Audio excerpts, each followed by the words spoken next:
Baik, terima kasih teman-teman yang udah datang di channel ini. Kembali lagi bersama saya Alfian, dan pada kesempatan ini saya akan membahas mengenai bagaimana cara kita membuat sebuah release manajemen sistem yang baik atau membuat sebuah software development lifecycle di source code management kita.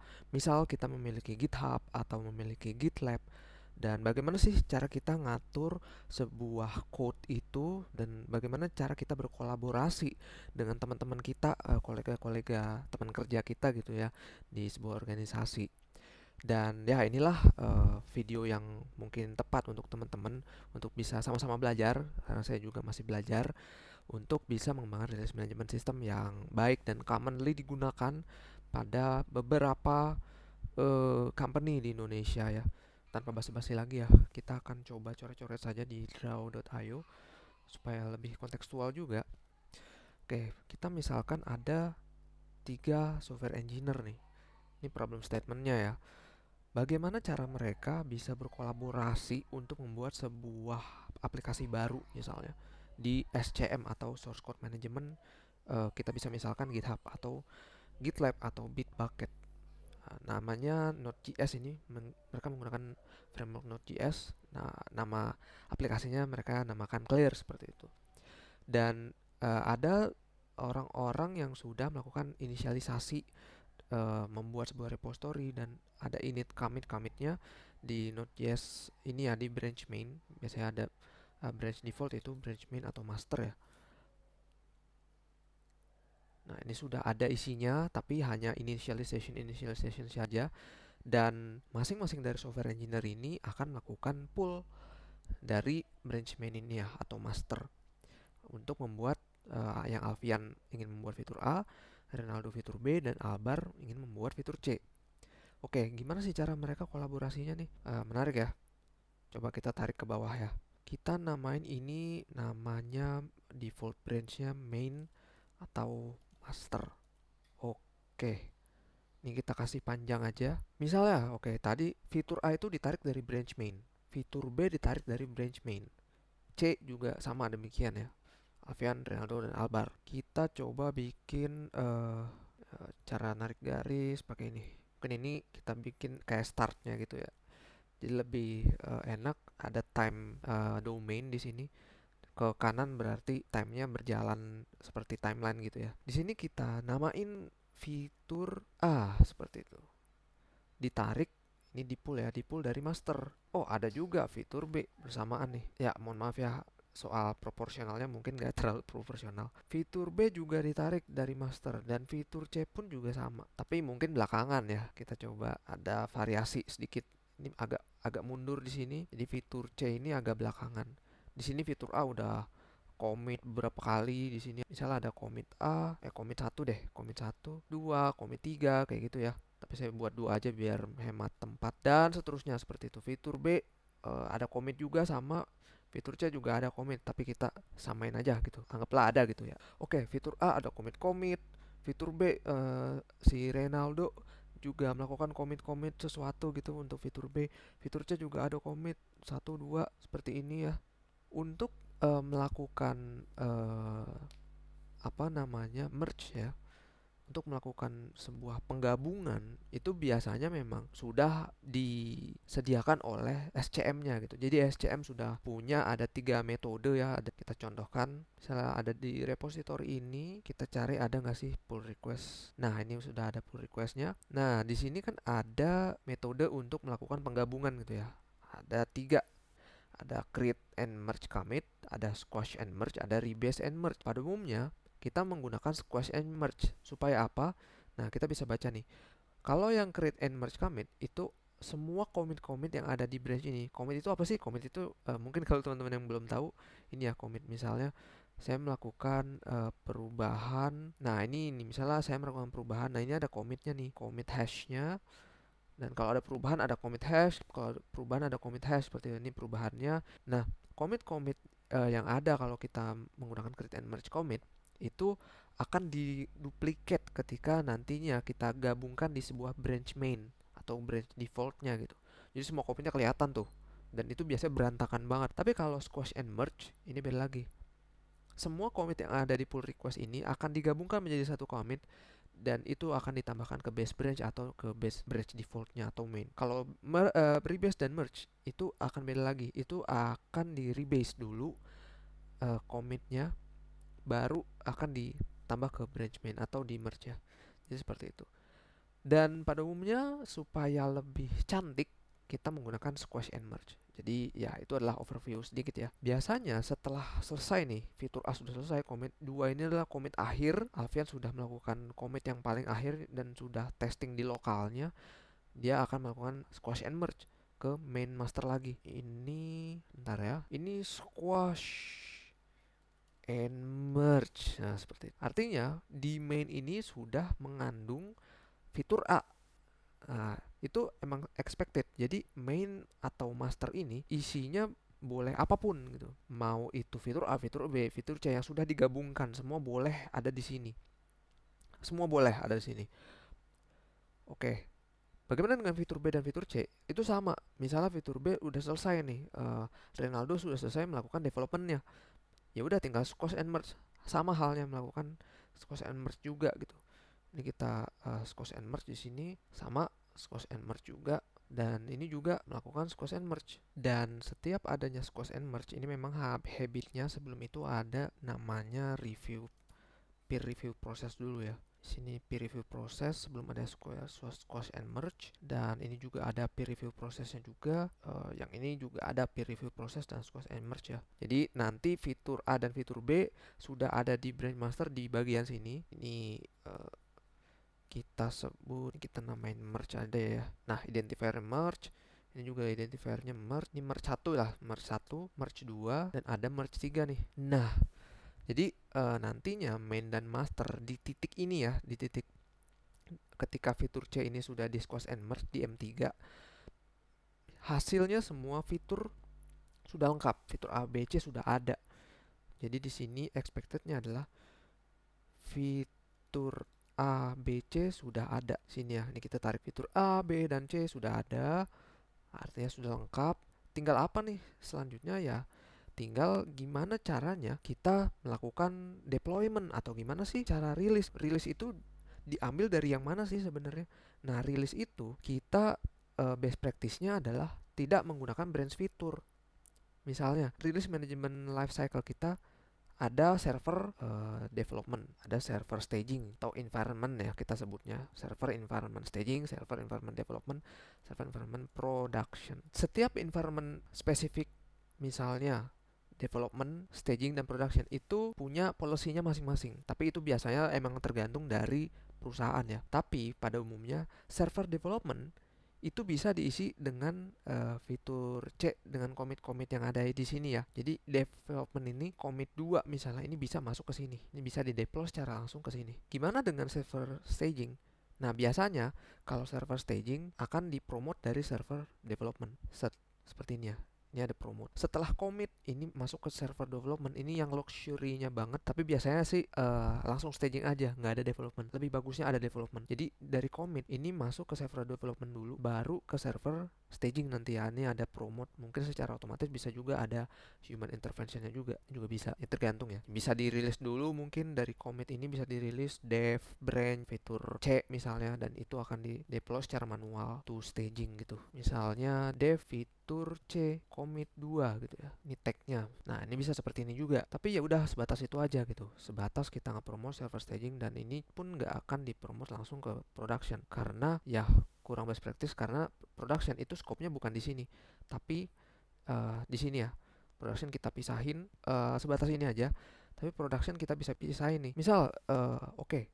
Fitur staging udah oke nih, fitur development juga udah oke, fitur A, B, C udah oke, diakhiri dengan fitur C di commit 2 ini ya, udah oke, di tes sudah oke, dari QA sudah oke. Artinya kita mau rilis nih ke production. Apa yang harus kita lakukan? Yang harus kita lakukan itu ada 2 cara ya. Jadi pertama kita bisa buat tagging rilis namanya. Misal kita mau melakukan rilis karena ini Node.js service-nya baru, kita mau rilis sebagai rilis versi 1.0.0 misalkan. Ini kita tag dulu, atau kita membuat PR dengan nama branch-nya release 1.0.0 ya. Ya pada umumnya ini nama branch sih, yang tag tadi juga nama branch. Ini bisa dari branch juga, release-nya 1.0.0. nama PR-nya 100. Nah, tag itu apa sih? Tag itu seperti ini ya teman-teman. Jadi di source code management atau GitHub ini kan ada tags ya. Jadi ini bisa membuat sebuah tag untuk rilis. Ini kita bisa namanya v100 seperti itu. Itu bisa seperti itu. Bisa buat pull request nama branch-nya ini lagi ya. Jadi ini kita tarik lagi ya biar ini nggak merubah tatanan dunia yang sudah kita buat. Ya, misalnya ini merge 3 sudah oke. Artinya di sini sudah mengandung fitur A, B, C nih di titik yang ada di sini. A, B, dan C ini sudah ada di titik ini nih. Nah, gimana cara kita ngerilisnya? Cara kita ngerilisnya adalah kita buat branch baru, namanya rilis 100. Kita buat branch baru lagi nih. Kita buat branch baru, dari sini kan. Kita buat branch baru, namanya rilis 100. Nah, sebenarnya prefix ini opsional ya. Ini bisa tergantung dari kondisi dan juga tergantung dari standar setiap company itu seperti apa. Tapi ini kita namain rilis supaya bisa lebih kontekstual aja. Karena kita lagi ngomongin rilis kan. Kita buat branch baru namanya rilis 100 ya. Ini adalah branch yang akan kita rilis nantinya akan kita rilis ke server production. Tapi sebelum itu ya udah dari sini kita harus rilis dulu nih ke staging. Tentu harus lewat staging dulu. Kita tes lagi di staging, kita harus masukin dulu itu ke staging. Ini kita rilisnya dari dan kita nantinya mungkin di sini ada approval lagi atau tanpa approval juga bisa. Pro and cons-nya tanpa approval ini macam-macam ya. Ada memang tipe company yang ingin melakukan release management dengan rapid atau cepat ya meningkatkan development velocity mereka. Jadi mereka decide tanpa approval gitu. Ada juga yang menggunakan policy approval, jadi ada beberapa role yang dibutuhkan untuk approval supaya lebih code quality-nya lebih terjaga dan lebih transparansi terhadap stakeholder-nya mereka lah. Misalnya ada head, ada manager, ada lead, mereka butuh kasih tahu dulu nih ada approval ke production gitu. Ini ada promote ya. Oke, udah deh. Tinggal dari rilis 100 artinya nanti server staging isinya akan menjadi 100 versi 100. Ini deh biar gampang kelihatan. Dan juga production nantinya akan menjadi 100. Sudah selesai. Lalu apa yang terjadi sama branch release 100 ini kalau sudah selesai deployment sampai production? Pada umumnya ini nggak diapa-apain lagi. Ini nggak akan di merge lagi ke dalam main atau master. Nggak akan. Ini dibiarkan saja seperti ini atau nantinya bisa di delete. Sudah selesai tanpa ada merge lagi, bisa di close atau delete. Setelah itu bagaimana? Kalau misalnya ada fitur rilis lagi, misalnya ada fix 100 menjadi 101 gitu ya. Kita buat lagi sama seperti tadi ya, fitur A mungkin ada fixnya. Misalnya Alfian, oh saya menemukan sebuah bug atau fitur baru. Jadi cara lainnya adalah yang pertama, untuk bug fixing itu bisa mengikuti metode ini dari awal, kayak nanti ini ada commitnya lagi, ada merge-nya lagi. Ini kita bisa replicate aja ya, dan squash and merge lagi ke sini. Ini berapa? M4. Ini nggak ada tanda panahnya. Fix 1 misalnya ya. Oke, yang pertama bisa menggunakan cara ini. Sama halnya dengan yang awal tadi ya. Dia membuat sebuah branch baru, lalu commit lagi, squash and merge lagi, baru dirilis lagi dengan model yang ini ya. Ini kita namain model A lah ya. Setelah itu gimana? Setelah itu ya sudah, dia hanya tinggal replicate setelah merge ini, replicate ke sini lagi, melakukan hal yang sama. Atau bagaimana cara melakukan rilis model B? Dan misalnya fitur Avix 1 ini adalah fitur yang benar-benar penting untuk dideploy saat itu juga tanpa melalui rilis model A ini ya. Jadi nggak perlu ada rilis tag lagi atau lain sebagainya seperti itu. Anggaplah ini yang urgent gitu ya, yang butuh dideploy saat itu juga. Ini kita tambah lagi. Ini urgent banget nih. Ini branch yang sangat urgent harus dideploy saat ini juga. Gimana caranya? Kita harus menyiapkan sebuah branch lagi sebenarnya. Ini nggak boleh nama branchnya seperti ini ya. Jadi nama branchnya kita nggak bisa samain seperti ini.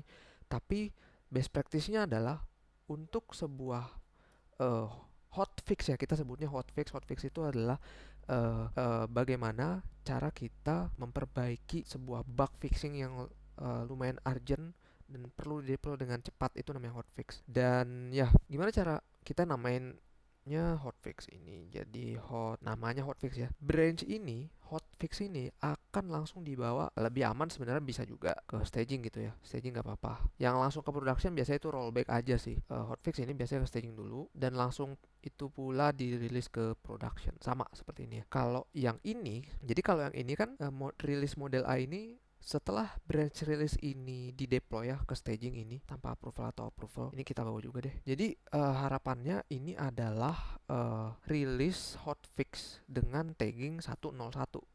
Karena tadi kan 100 ya.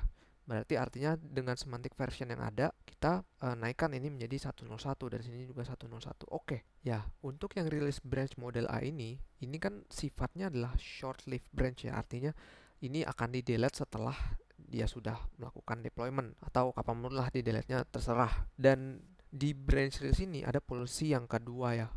Jadi ini tidak boleh ada commit baru di dalam release 100 ini. Jadi ini benar-benar pure tanpa ada commit lagi. Tidak boleh ada commit baru.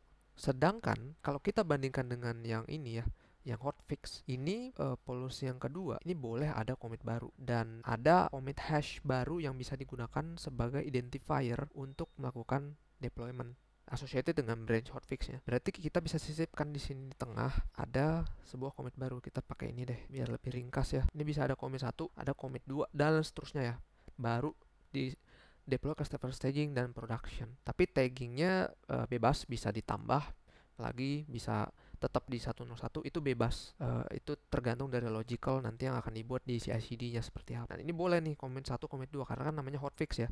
Boleh terus-terusan untuk diubah-ubah gitu, tergantung dari urgent hotfixnya tuh apa. Ya seperti itu, baru nanti di merge squash and merge lagi ke Trunk dan akhirnya Trunk memiliki release yang stable. Jadi Trunk ini sifatnya selalu stable. Sifat Trunk itu selalu stable ya. Nah, seperti itu teman-teman.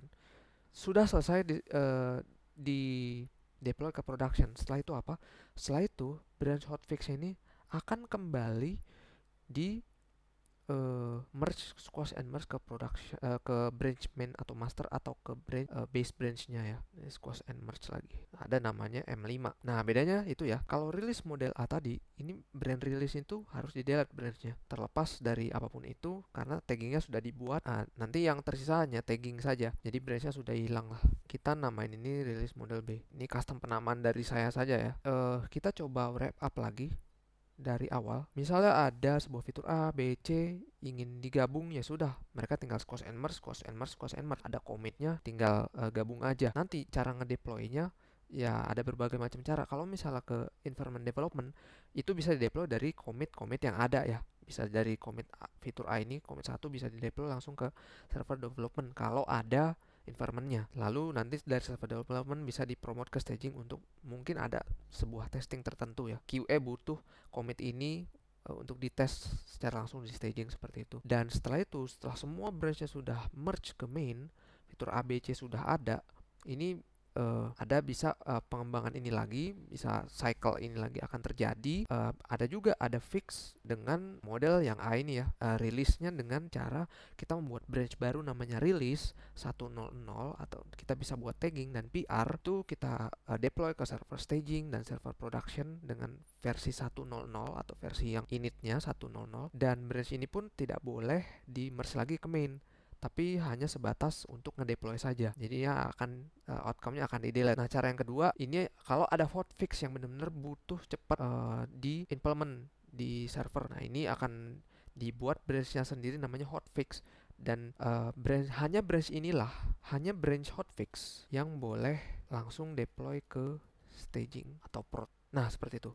Kalau yang tadi, ini juga hanya boleh branch yang dengan prefix release saja. Polisinya hanya boleh dilakukan oleh branch yang mengandung prefix release. Nah, seperti itu. Baru akan boleh di deploy ke staging dan production. Ini juga sama. Hanya boleh dari branch yang mengandung hotfix saja. Misalnya hotfix A, ini prefix ya. Nah, seperti itu. Jadi nanti ini pilihan bisa di namain apapun sebenarnya, tapi pada umumnya ini adalah konsepnya seperti ini modelnya. Ya, selain branch tadi, misalnya branch development nih, commit A, nama branchnya fitur C, ini nggak boleh langsung kita coba di server staging atau ke production gitu ya. Nanti ada sebuah logicalnya supaya di pipeline itu ditahan gitu. Itu nggak boleh.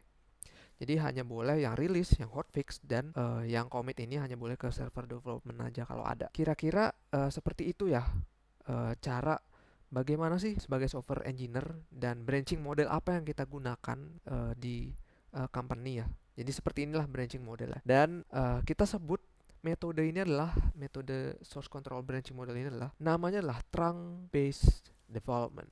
Nah, ini harusnya saya sebutkan di awal tapi nggak apa-apa.